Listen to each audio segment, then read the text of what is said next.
Good afternoon and thank you so much for tuning in to UBC TV. Welcome to our lunchtime news. My name is Michael Jordan Lukomo. Primary living examinations have started countrywide. In Mbarara District, Rampara and Mbarara Municipality, 10,874 candidates are writing their examinations from 188 sitting centers. The school administrators collected exams already in time from the storage centers. Iwaziwe Kele and the district inspector of schools say that they have not had any challenges. And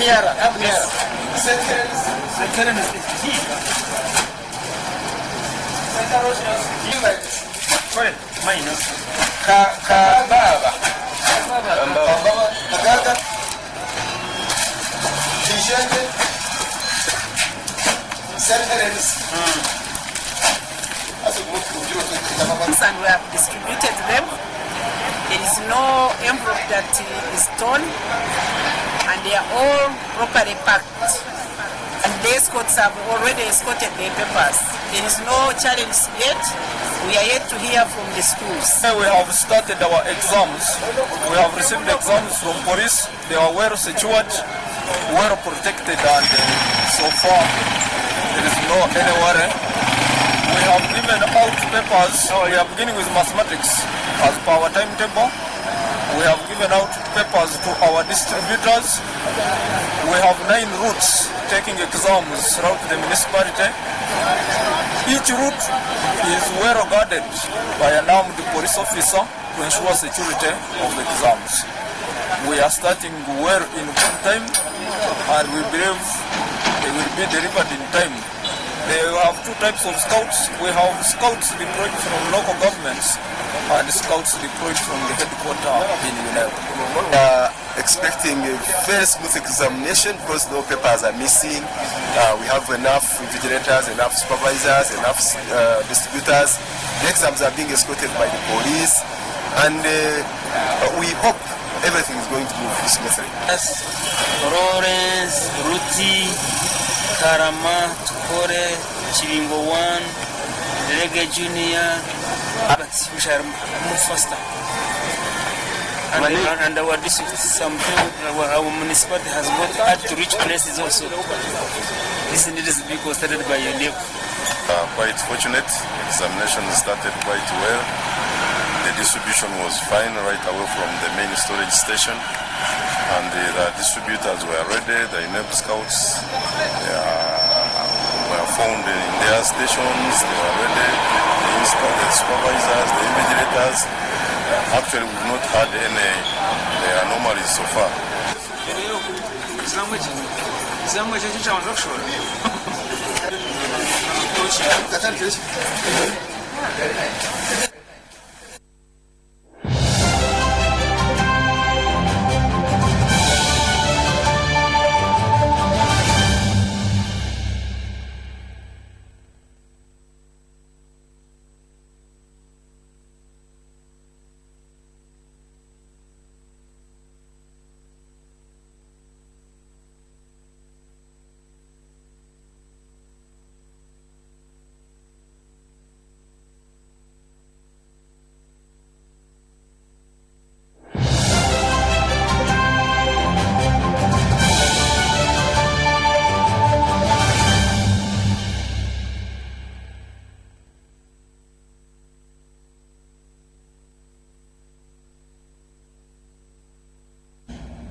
Yes, good afternoon once again. Thank you so much for watching.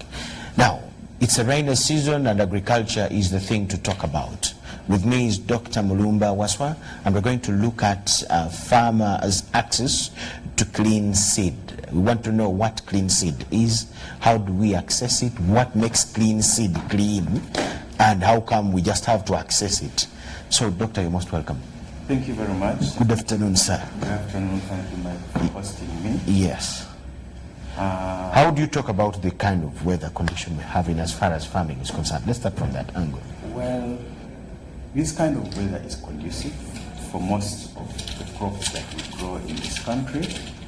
But if it keeps much longer, it can create problems. What do you mean by that? Problems can be if it goes up to the time of harvesting, we'll have problems of harvesting many crops.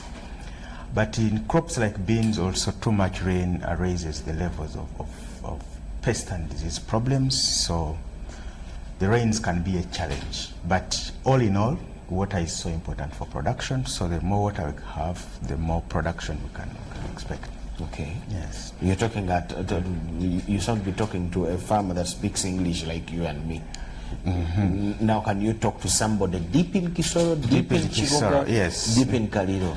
Yes, our farmer out there, actually our farmers are very knowledgeable about the issues of too much rain or too little rain. And we just need to make sure that the tools that they need to manage these challenges are readily available to them. And when we talk about seeds, for example, it is important that when predictions are made of how much rain is expected, or how little rain is expected, we are able to guide the communities to give them that information so that they can decide which crop is best to grow or which variety is best to grow based on the amount of rain that is going to come. Okay. And that relates very well with the reasons that I'm here, because I'm here to talk about community seed banks. Okay, we shall come to that. Yes. Now, do our farmers get information like this, and from who? About, for example, the rain, on how to manage their crops with the changing weather conditions. Some 3 days it has not rained, for example. Yes. But today it may come massively. Yes. So who gives them the information on how to manage their gardens in accordance with the situation? Actually, there are many initiatives in this country to support provision of knowledge to the farmers. And in every district, as you know, there are extension service providers who should be able to provide this information. But at the national level, of course, the weather forecasts are always given. They may not be so precise to a given location, but that information should be translated by the districts to be able to inform the communities about what is expected. Okay. Yes. What is clean seed? What is a clean seed? That's a very important question. Clean seed is a seed that has been handled in such a way to ensure that we minimize the amount of pests and diseases that could easily be transferred with the seed into the next crop. Okay, that is the most critical thing. But the other part of clean seed is making sure that this seed, if you're talking about of a variety of maize, it is that particular variety of maize. It's not mixed with other varieties of maize or beans or sorghum or whatever. Yes. So it's seed that must only be on its own. It is seed that you can stand by and you say, this seed is clean because it's not infested, it doesn't have diseases in it, doesn't have pests and diseases on it, which are going to cause problems when the crop starts growing. What enables seed to be clean? What enables seed to be clean? Another very important question. Yes. It's the whole process of how this seed is handled, right from when it is being grown up to when it is being harvested. There are already established ways, methods, and approaches of how a crop that is producing seed should be handled to minimize all the challenges of disease and pests, but also to minimize contamination of other seeds getting into this seed that particular one. This particular one, yes. So there are established methods that I will not go into because they are very No, break them down a little. We shall have at the time of growing the seed. First of all, you've got to make sure that around that seed there is no other crop that will contaminate the seed that you're growing. There should be sufficient space. That is the first Our step. farmers have heard about pollination in primary schools. Pollination means the transfer of pollen from one plant to the other. If you have other plants near your crop for seed, pollination can easily be transferred from other crops into your seed crop and contaminate. So you need that distance. Okay, that is one. Then after growing it, you've got to grow it at the space that is provided, again, to be able to manage it properly so that you can be able to monitor to see is there disease in my crop? Are there pests attacking my crop? If they are there, what do I do? And you've got to know that if I see this amount of disease, I should remove these particular plants that are diseased, burn them, keep them away so that the disease doesn't spread. If I see this pest, I should be able to do the following to be able to make sure that the pest again also doesn't spread into your seed. Yes. Then at harvest, you've got to know exactly at what time you should be able to harvest the seed. What is the most appropriate time for you to harvest it? How does that stop? Anyway, you explain. And then you've got to harvest it properly, and then you've got to know how do you dry this seed so that it maintains its good quality.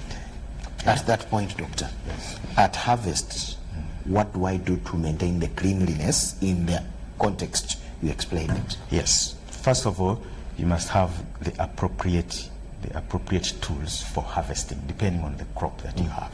Okay. I've seen many farmers, because of limitations, for example, harvesting their seeds and putting them in polythene bags. Polythene bags are not appropriate for harvesting because they hold moisture. So you need harvesting materials that allow the seed to continue losing the moisture in them so that the seeds dry up.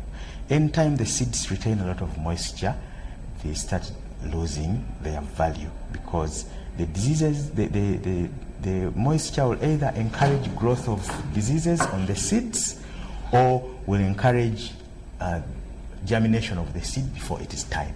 So you've got to manage that process very carefully so that you dry the seed to the appropriate level and then you secure it. Okay. Yeah. Move on to the other. Now drying. Now drying. Yes, I've already talked about drying. That I only stopped you when you were starting. Now drying, many of our farmers, again because of limitations, we tend to dry our seed in direct sunshine, maybe on a floor. I've seen people on tarmac along the roads drying materials.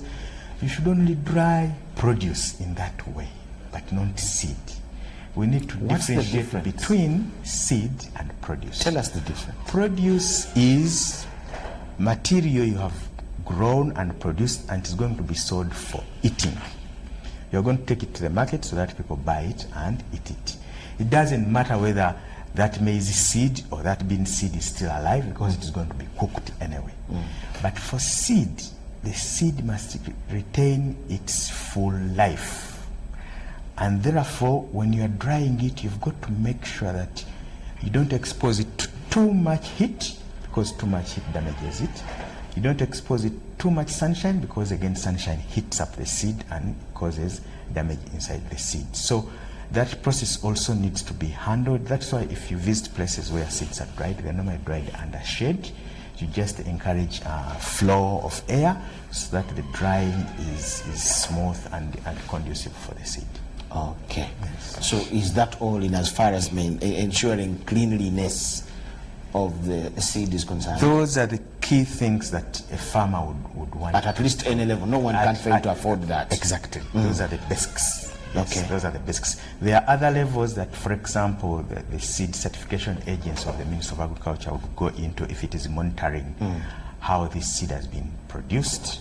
It has other parameters that it will go through, but those ones will not be for our viewers. Yeah. Okay. That now takes us to a community. Yes, community seed banks. Yes. What are those? I'll start with a simple narration. 10,000 years ago, when Aleman, I'm sure you heard of Aleman when you were at school, when Aleman was on this earth, he did a lot of work identifying plants that we can be able to eat. And over all those years, he was able to identify over 10,000 different plants that we can be able to eat. But you would be surprised that over the years, from Aleman to today, we have reduced the number of plants that we feed on from the 10,000 to the few that you know. You can count the different types of foods you've eaten the whole of last week. Yes. They may not exceed 5. So we've narrowed down the whole range of what our ancestors did for us. That is not good Their for discoveries. us because we don't know what is coming next. And then even within these few crops that we have now, we've had a very wide range of variation. In each of these crops, the farmers will tell you they have so many different varieties of whatever crop. But if we are not careful, we are also gradually losing them. As we promote a few varieties that come up from our research system, many of those that are out there end up being lost. Human beings, as you know, for example, when you buy a shoe, you tend to neglect the older one, much as the older one could have been even more comfortable for you, better, but because you bought a new one. You can see now the trend, if you look up at our furniture. A few years back, we are looking at mahogany and movule furniture, excellent. Now we are getting this furniture from Malaysia, which you can even break by just throwing it down, but it's the fashion. But that fashion, through that fashion, we lose a lot, and it is happening in our crops also. As we get fashion of we eat this now, we eat the other, we tend to lose a lot of things. And one element that the community seed banks are doing is to ensure that the diversity that is out there within the communities is not lost, is kept in these community seed banks. 2 is the seed that we've talked about. Our communities are challenged with accessing good quality seed. And without good quality seed, it's very difficult for you to produce a good crop. So we are using these community seed banks as facilities to enhance the capacity of the farmers to be able to access good quality seed from the community seed banks. 3, if you don't have good quality seed and you don't have the diversity I've talked about earlier, your diet becomes limited. And this impacts a lot on the nutrition of our people. The recommended... And the complaints about nutrition have been high for all along. Exactly. And the recommended number of different plants or food types you should eat in a day by the United Nations is 12 different crops, 12 different plants, different foods.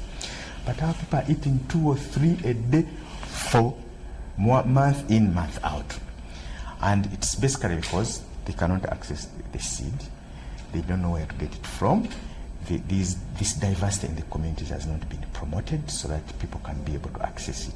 So these seed banks are also acting as a source of these diverse resource base that we have, so that farmers can access quality seed, can produce vegetables for the children, fruits for the children, so that the diet of our people can be improved.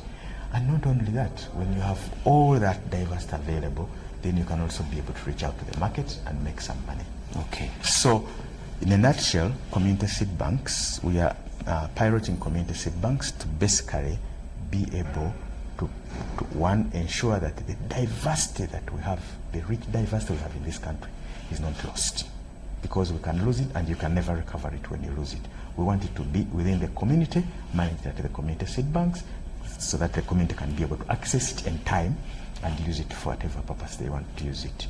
2, want to make sure that the seed that gets out of the community seed banks is good quality, is monitored, so that our farmers can be able to produce good crop and can be able to transform from just producing little seed for themselves, but also move out into production of seed for making money. Okay. And then thirdly, nutrition and making money. That's the ideal explanation for its existence. Exactly, yes. Share us a picture of how it looks like. Yes. What does it have to be? Yes. Because we want to know whether every community can afford one. A community seed bank is a very simple structure because it is for the community. It doesn't have any complicated technology. It is simply a room designed in such a way that the aeration is good to keep the seed healthy, and the basics of the community team that manages to be able to monitor and see that the seed is good quality. The community seed banks have leadership. They have committees that manage this. They have quality assurance officers. They have managers. They have distributors of seeds that take them out. They have mobilizers, the people who mobilize the communities to come and access this seed. So they run it in a very basic manner, but with basic principles of knowing what quality they should be looking out to. So we, as NARO, together with the Minister of Agriculture, the certification agency, and other partners, what we do is to provide them with the basic technical knowledge on how they should be able to keep their seeds, grow the seed, multiply it, make sure it is free of diseases, dry it properly, and receive it back to the seed bank for the next season for distribution to others.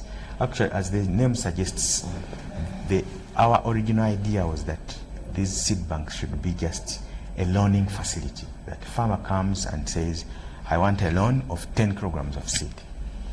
And then you sign for it, and you take it in agreement that after the end of the season, you're going to bring back twice the amount of seed you've taken, and the rest is yours. That is 100% interest. Well, if it was in terms of money. If it was in terms of money, yes. But if you take 2 cups of seed, you bring back 4. In terms of seed, it's not so big, but we've also left it to the communities actually to innovate around it. For us, that was our original idea, but the communities are really innovating around it so much. Some are saying, no, you pay for the seed instead. Others say you can take the seed, but bring back this other seed. So, but the core business is to ensure that the seed is not lost in the bank. Exactly. Okay. Yeah. Do we already have some in Uganda? We do have quite a few seed banks. We have seed banks right from Rubaya in Kabale to Shema in Bushenyi, then in Nakaseke we have seed banks there. In Hoima we have a seed bank. In Nakasongola we opened one on Monday last week, and our partners we are working with are also working with other communities, having learned from these ones. They are also working with communities in different parts of the country. How would you rate the performance of the few that we have? Good enough, there are still few. Yes. First of all, in fact, before that, how old are they? The oldest is now about 12 years. 12. The youngest is 1 week. So the idea was adopted 12 years ago. Yes. This means start with this. Why do we have few then? We have because that is time enough at least to have one in every district. Several factors. One, we needed government to buy into this. And over the last 10, 11 years, we've been engaging government to buy into community seed banks. And right now, as we talk, government has bought into community seed banks because they are recognized now in the new national seed policy, which was passed last year. And that has taken 12 years? Yeah, policy processes can take quite a while. But we are happy that now we have a policy which embraces these ideas. So now we can be able to see rapid multiplication and the opening up of this sector. Okay, let us now assess their performance. Yes. How have the farmers embraced them, yes, and how have they enhanced farming in those areas where we are? Good. In some community seed banks, we've had tremendous performance of the farmers and the communities. In some, they are still struggling because all the communities have different backgrounds. Actually, in some communities, we've seen a situation whereby farmers themselves, individual farmers, have opened up their own community seed banks, and they are multiplying seeds and distributing it to Isn't that a vote of no confidence in you people? No, it is actually what we want, because we want ownership by the community. Because when you go there as a government institution and you set up something, there is always this tendency of this thing which belongs to this institution. But when farmers themselves see the value and they say, I can also start mine, I have seen the value, that is really a plus. And we are looking forward to seeing many of our farmers in different, because one community seed bank cannot serve everybody. It can best serve a village or 2 or 3. So if you have several of them opening up, then that opens opportunities for people to access the seed.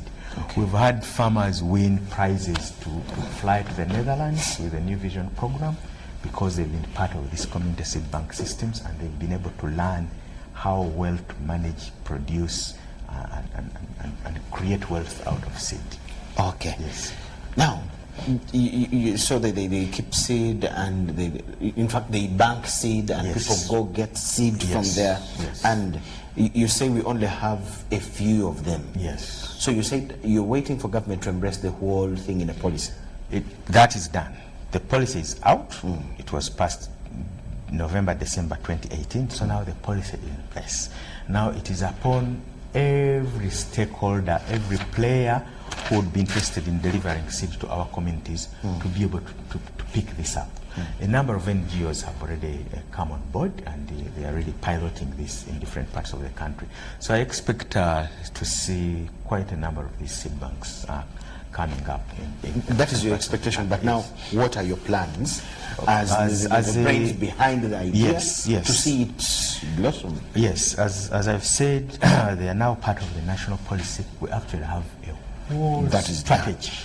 What is that? What is contained in that strategy? In that strategy, we have all the actions that need to be taken to see that our communities access good quality seed through this proliferation of the seed banks. Yes, and we are linking these. It is not only the community seed banks, but we also have local business groups that also produce seed. We also have the private sector that produces seed, as you know. We also have the National Agricultural Research Organization, which actually provides this seed and also is being encouraged to produce more seed. So we have a whole chain that we are linking up to make sure that all the key players in ensuring that seed is available to our communities are linked, are looped, so that we can be able to. Where have you met hurdles or challenges in ensuring the existence of these banks effectively? Yes, the hurdle that we have come across and we've realized, and we are going around it now, is fully engaging the local leadership. Initially, we thought that we would work with the groups and provide the technical input together with one of our biggest allies in this is Biodiversity International, who we've been working with. But recently, we've also been working with the ICRAF. We thought that the technical bit will deliver, but we've realized that it is extremely important to bring all the leadership, political and otherwise, in these communities and in the districts, so that they embrace these ideas, integrate them into their district national plans. Okay. So we've been engaging, the whole of last month we are engaging the districts of Nakasongola and Nakaseke into a series of interactions. And we've been running programs in the local radios in Nakasongola and Nakaseke, passing on the messages of what we are doing, how we are doing it, how the communities can benefit, and what they need to do to be able to benefit into it. So what am I saying? What I'm saying is that bringing on board every important player, stakeholder is extremely important for us to be able to see results out of this. Why I wrote the weather condition issues and the information reaching the people down now comes to is reflected now at the end. You'll now get to know why I asked you that when we were beginning. How does my grandmother deep in the village get to know this information? Because it sounds technical somehow. Somebody needs to give you some 10-30 minutes and the content broken down to a language, both literal and technical, that they can really decode and understand. Yes. So how are you doing this to get to know that every farmer in Uganda gets to adopt the idea and be part of it? Good. Actually, what we are doing is when we get into the communities, we identify a team from the community, which we train. And then that community team is charged with passing on the knowledge to the rest. Okay. So we reduce the gap between a farmer looking at this guy who is so technically up there to a person who is part of the community that people are comfortable with exchanging and sharing, because actually communities have a lot of knowledge, and when you just add on to that and they appreciate a few bits and pieces, enhance a lot of from there on you do enhance a lot of their work. Thank you so much, Dr. Mulumba Waswa, the Director Plant Genetic Resources. That is in Naro. That is Naro. We are so glad to have had a share of this content with you. That way we come to the end of our arrangement this afternoon. Michael Jordan Lukuma is my name. Enjoy the rest of the day and the week. Bye-bye. Doctor.